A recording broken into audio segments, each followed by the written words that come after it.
Welcome to the English 90 Week 4 webinar. Today we are going to prep for everything in your Week 4 module. That is the midterm exam and your Week 4 quiz. And we're going to start with the midterm exam. So to prep for the midterm exam, we're going to have a game activity. And I want you to play along, write down your answers. This game is going to be timed, but if you want to have more time, you can pause the recording whenever you want before the answer is revealed. Otherwise, if you want to something a little more challenging, then you can stick with the time limit. There's going to be a total of 20 questions in this Kahoot, and I want you to record how well you do. You want to have 80%, so your goal is to have at least 16 out of 20 correct. That would be 80%. Anything higher is absolutely wonderful too, of course. So I'm going to stop sharing my screen with you for a moment, and I'm going to get it set up. Just give me 1 second.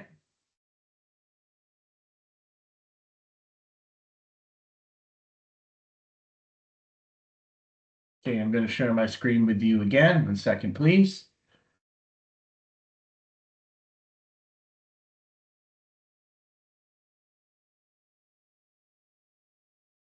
Okay, here we go.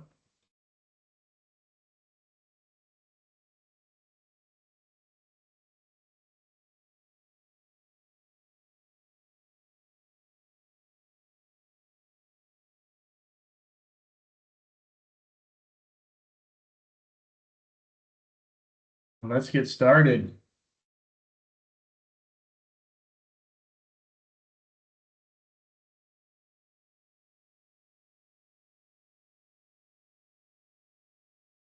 All right. You see, we have identified the part of speech of the word in all capital letters. Loudly is the word. I'm going to silence that volume. The small bird chirped loudly. Okay, here you can see the clock.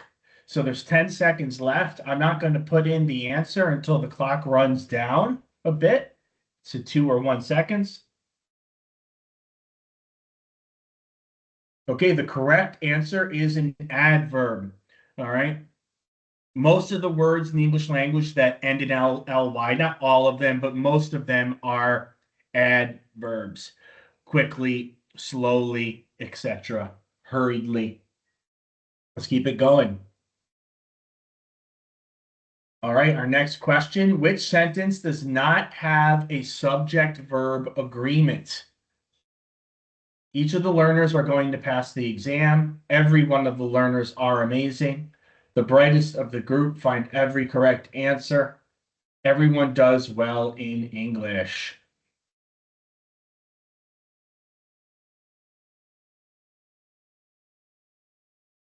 Okay, there's the correct answer. Each of the learners are going. It should be is. Each of the learners is going. Okay, each is a singular pronoun. So is every. Every one of the learners is amazing. The brightest of the group find every correct answer. The brightest of the group finds with an S. He or she finds every correct answer. Next. Okay, what is a comma splice? What is a comma splice? Is it incorrect punctuation? Incorrect punctuation? Is it a grammatical error? Is it verb usage? Is it a verb usage issue? Or is it subject-verb disagreement? A comma splice. It's incorrect punctuation. Incorrect punctuation. When we use a comma to separate two independent clauses, no! If everything's a complete thought before the punctuation and after the punctuation, that means you have two independent clauses. We can't separate them with a comma. That would be a comma splice. Don't do that.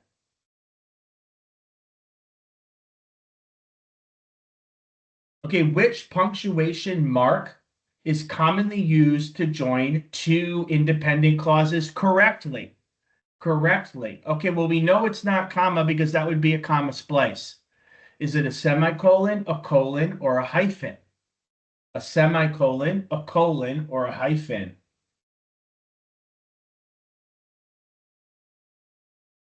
It's a semicolon. We use a semicolon to separate two independent clauses, particularly when there's a close relationship between the two clauses. Otherwise, of course, we could use a period. All right. Here we go. Number 5. Which of the following is an incorrect use of a colon? He had 3 options: to stay, to leave, or to compromise. He had 3 options: to stay, comma, to leave, or to compromise.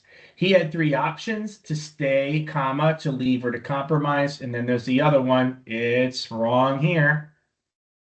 Okay, here we have to stay, to leave, or to compromise, and there's no use of commas to separate these infinitives. That is incorrect. Here we have a comma after to stay, a comma after to leave. That's correct. Here we have a comma after to stay. This comma after to leave is an optional comma. If we omit it, it means there's a close relationship between to leave and to compromise. Okay, if we keep it, then they all have the same relationship, all 3 verbs to one another. So that's optional. That's a stylistic choice. Okay. And we have the same situation over here. This is grammatically incorrect. Moving right along to number 6. What is a sentence fragment? What is it? We studied this. Is it a punctuation mark? Is it a run-on sentence? Is it an incomplete sentence? Or is it a full sentence? A fragment. Fragment, of course, is an incomplete sentence. It doesn't convey a complete thought. Number 7, can sentence fragments convey complete thoughts? Well, I just gave you the answer to that one. Not sure, sometimes yes or no. We just said that what makes them a fragment is the fact that they do not convey complete thoughts. So we're going to say no. And that is the correct answer. All right, number 8. Which option describes a run-on sentence? Is it a sentence correction? Is it combining 2 sentences? An interruption of thoughts? Or is it clear sentence structure?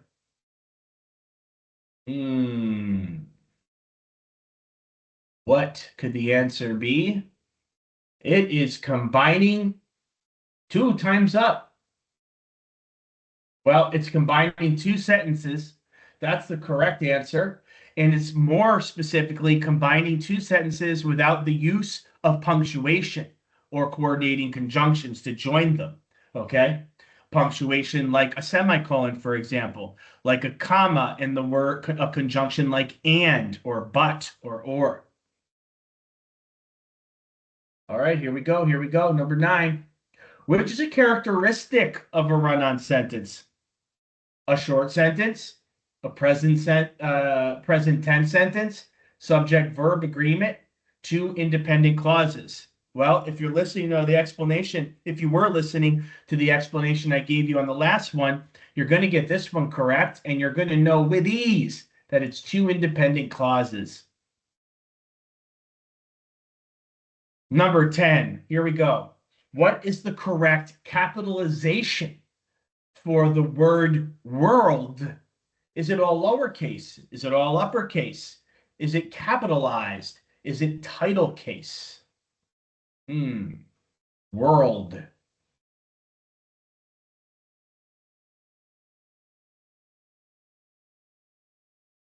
The correct answer is all lowercase. It's a common noun. We don't capitalize it. Number 11, staying with capitalization. What is the correct capitalization for the word Friday? Is it capital F, capital R, all lowercase, or capital I?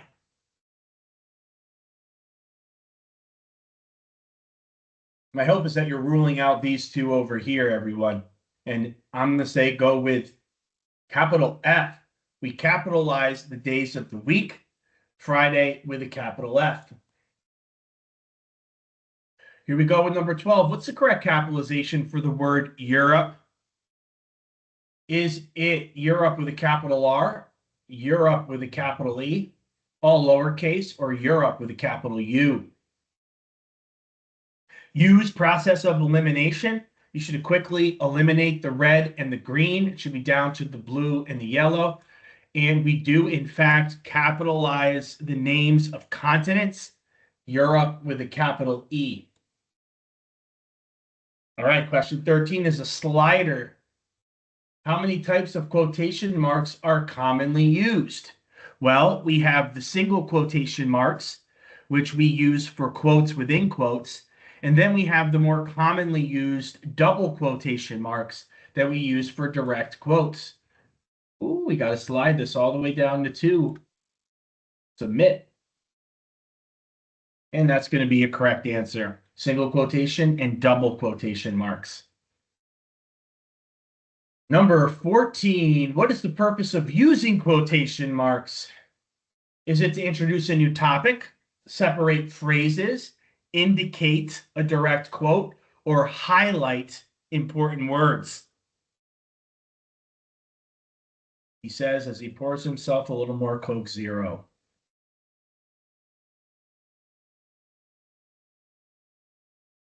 Indicate a direct quote is the correct answer. If you got it right, give yourself a nice little pat on the back.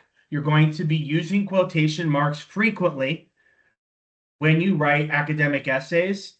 After you matriculate into your program, we use them to indicate a direct quote. Here we go. Number 15, they blamed blank for the accident. They blamed themselves for the accident. They blamed yourself for the accident. They blamed ourselves for the accident, or they blamed himself for the accident. What is the correct answer here for possessive pronouns? Ooh, did he get it in? Ooh, I was too slow. Themselves is the correct answer. Number 16, I'm going to make lunch for yourself, myself, ourselves, or himself. Reflexive pronoun.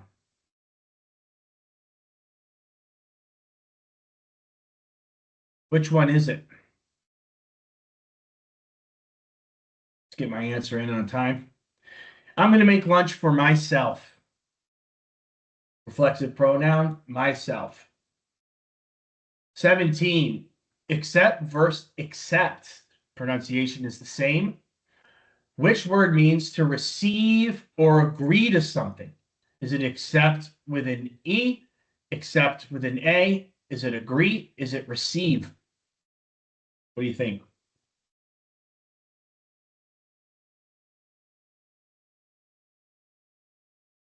It is accept with an A. If you got it right, congratulations. If you didn't get it right, that's okay. I want you to go back and look at those definitions. And remember, you can have them in front of you when you take the midterm. Here we go. Here we go. Looks like Vincent just moved into first place. Accept with an A versus accept with an E. Which word means to exclude or leave out? Exclude or leave out. Exclude with an E, accept with an A, accept with an E, or leave out. Accept with an E is one of the definitions for the word accept with an E, but not the only one. Make sure you have all 3 of the definitions in front of you from our hand guide, okay? Have all your notes from all the quizzes, weeks 1 through 3, in front of you, open book midterm, everybody. Question 19, true or false? Scanning is a reading strategy that involves reading every word carefully. Is that what scanning is? Is scanning a reading activity? Is more specifically a reading strategy, rather, that involves reading every word carefully? True or false? That is false. Okay, when we scan, we are reading salient information, okay, to get a sense of the article. We're not reading every word. Last question, 20 out of 20. It's a poll. What score will you earn on the midterm exam? Now, for this one, you can say 100%, 95, 90% or other. We had open book. You watched this recording. You participated in this game. I want you to demonstrate some confidence here. I'm thinking 100. All right, here we go. Here we go. Congratulations to Mal in third place. Second place, we have Robin. And in first place, dun, dun, dun, dun, Vincent. Well done, Vincent. And that's it. Thank you so much for playing. Got our runner-ups down here. And great job, everyone. I hope you have at least 16 points. I'm going to stop sharing my screen with you for a moment. And we are going to go back to our slideshow.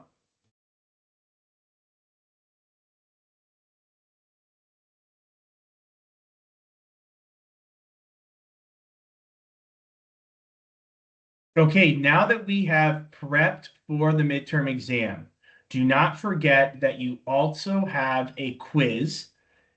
And this information, okay, I want you to take notes on this. And I want you to have your notes available in front of you when you take the week 4 quiz. Okay, so we're going to talk a little bit about the differences between annotating and highlighting.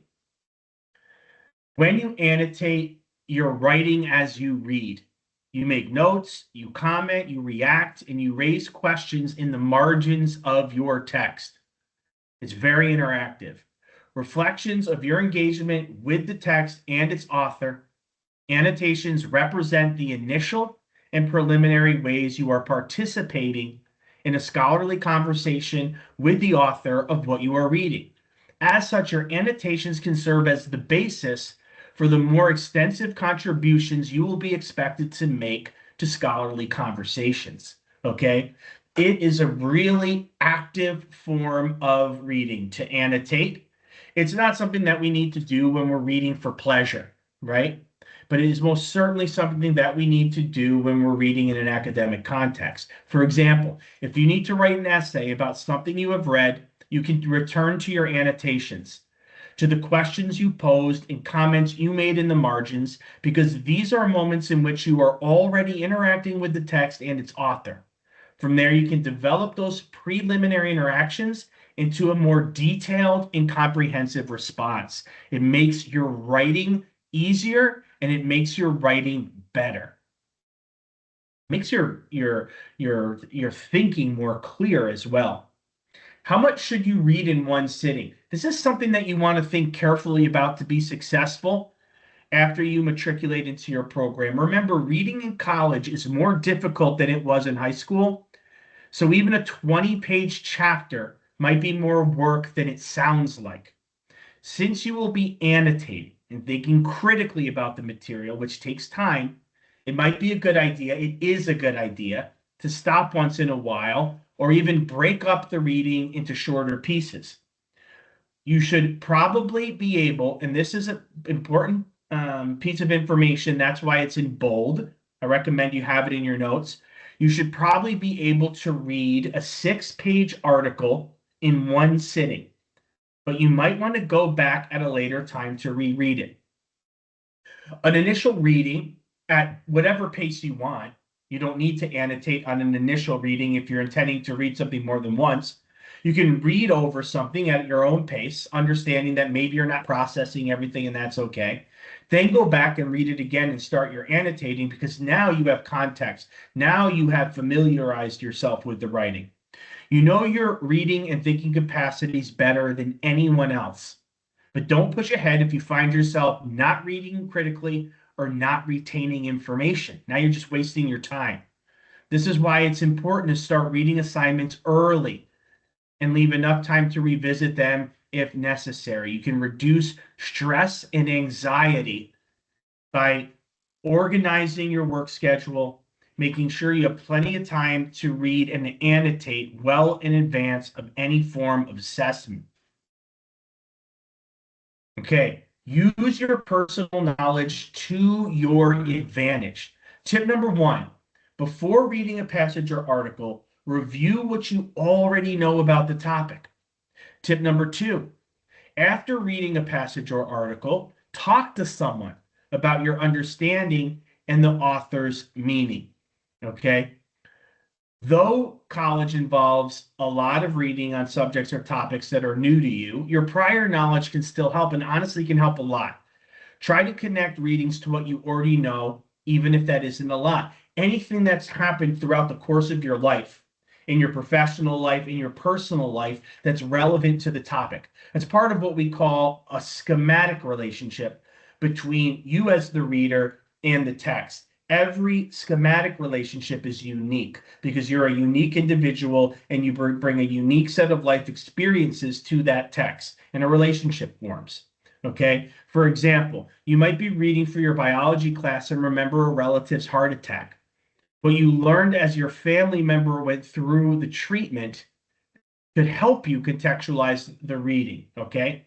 Obviously, that's a disturbing situation, but it's something that's common that many of us have experienced. Okay. I know I have in my family. All right. And remember, too, about the second tip. After reading a passage or article, talk to someone. It could be someone who's in the same class as you. It's always great to be communicating with other learners at Nightingale so that you can help each other because you have the same you're reading the same material, okay? And so hearing what another person has to think about it can be very useful.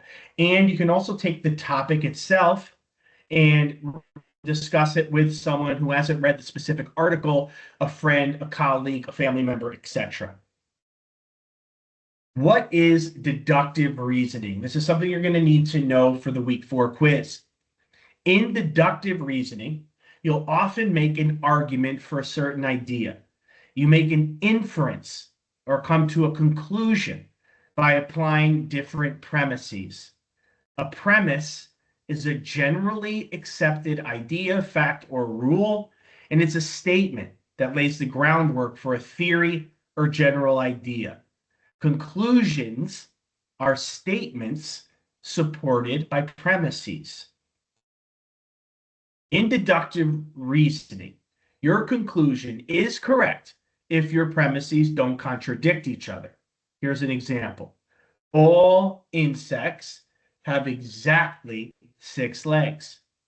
Premise, spiders have 8 legs. Conclusion, therefore, spiders are not insects. Okay, definition of an argument. Number 1, a set of claims or statements. Number 2, one of the claims is called the conclusion. The remaining are called the premises. Number 3, the premises offer reasons to believe or accept the conclusion. One of the things that you're going to need to do is develop a line of logic through the process of writing. Okay, a simple argument. Number 1, all human beings are mortal. It's a premise. It has to be based in fact or in a truth. All human beings are mortal. Number 2, Josh Allen is a human being. For those of you who don't know, Josh Allen, as of this recording, is the starting quarterback of the Buffalo Bills. Josh Allen is a human being. Therefore, Josh Allen is mortal. All humans are mortal. Josh is a human. Therefore, despite what the amazing things we see him do some Sundays on the football field, he's immortal. Okay. Standard form. A, place claims on separate lines. B, the conclusion is the last line, separated from the premises. Now, this is optional, but I really encourage you to do it. At this point, you can pause the recording and create a simple argument using standard form as you see demonstrated here. Okay? And if you want to do that, go ahead and pause now and then come back to continue. Now we're going to talk about rhetorical modes. Rhetoric is the study of writing. So the basic types of academic writing are referred to as rhetorical modes. Important tip. Take notes on the 10 most common types of rhetorical modes listed in Module 4 under Logic and Structure. So in Canvas, when you click on Modules in the left side menu and you go down to week 4, take notes on the 10 most common types of rhetorical modes listed in Module 4 under Logic and Structure, and have those notes open when you take the week 4 quiz. Okay? You can also have in front of you anything from this webinar recording. A few common examples. Number 1, a definition essay takes the concept of definition more broadly, moving beyond a dictionary definition to examine a word or concept as we actually use and understand it.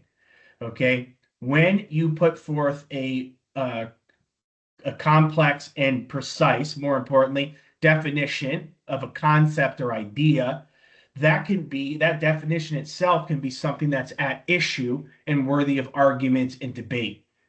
Number 2, a narration essay.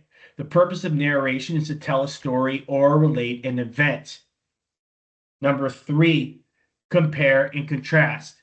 Comparison focuses on similarities between things, and contrast focuses on their differences. Okay, lastly, remember that questions are always valued and appreciated.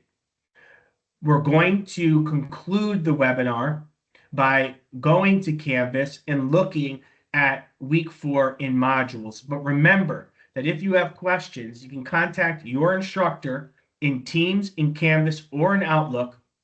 You can also ask questions to the foundational tutor chat in addition to the Ask the Writing Center. Okay, so Ask the Foundational Instructors and Ask the Writing Center are available to you. Just type them into the search bar in Teams and go ahead and ask your question that way.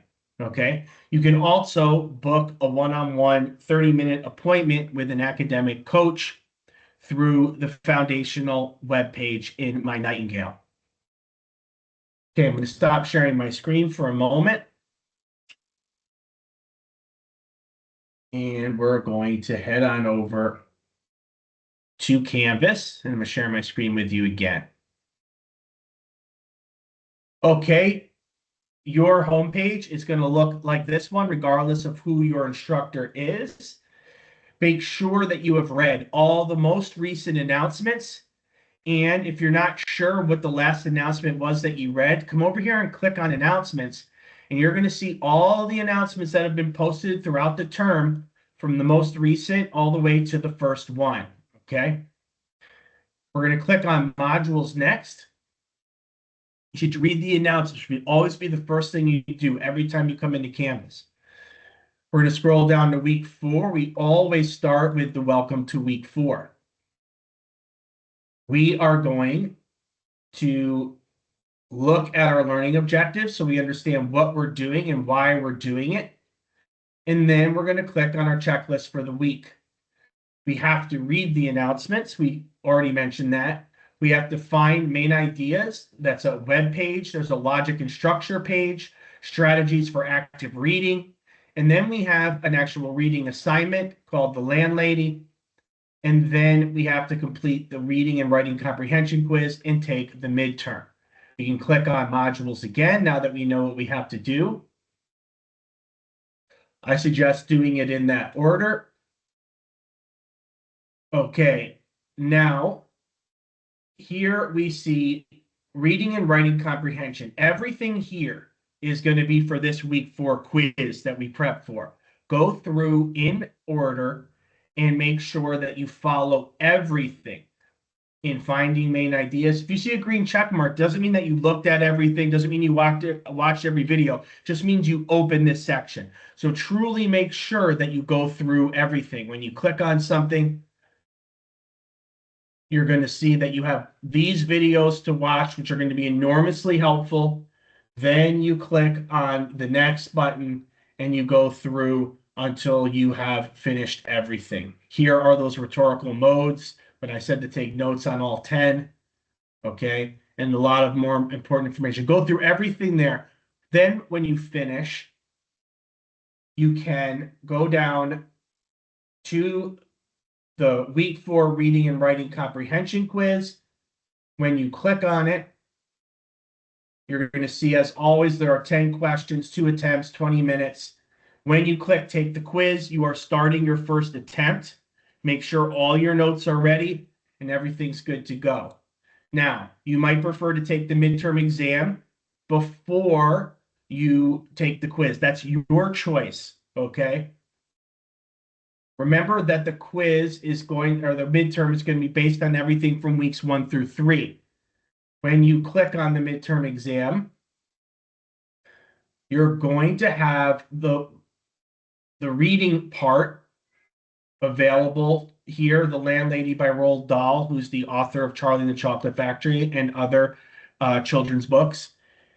Make sure you download it. Make sure you annotate it. Not just read it, but annotate it. Mark it up, and that you have it in front of you ready to go.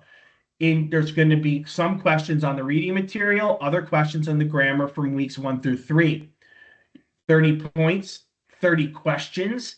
There's a 1-hour time limit for every time you start the midterm.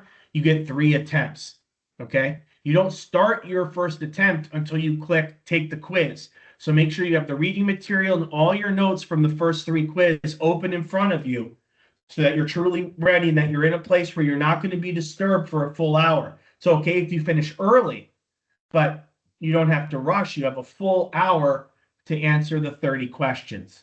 All right. So that's going to be it for today. Next week, if you look at modules, you see that we are going to start working on our final essay. We're going to have some things to read in summary skills and supporting claims. We're going to have 2 writing assignments. And most importantly, perhaps, you're going to need to choose your final essay topic, which you'll find under week 5 pre-writing activity. When you go in and you read about this activity, we'll talk about it next week. You'll see here the 3 options. You're choosing next week, and you're using that topic for every writing assignment weeks 5 through 8. I really look forward to talking to you about the final essay and about the week 5 writing assignments. Until then, good luck with the midterm. Good luck with the week 4 quiz, and have a great week, everybody.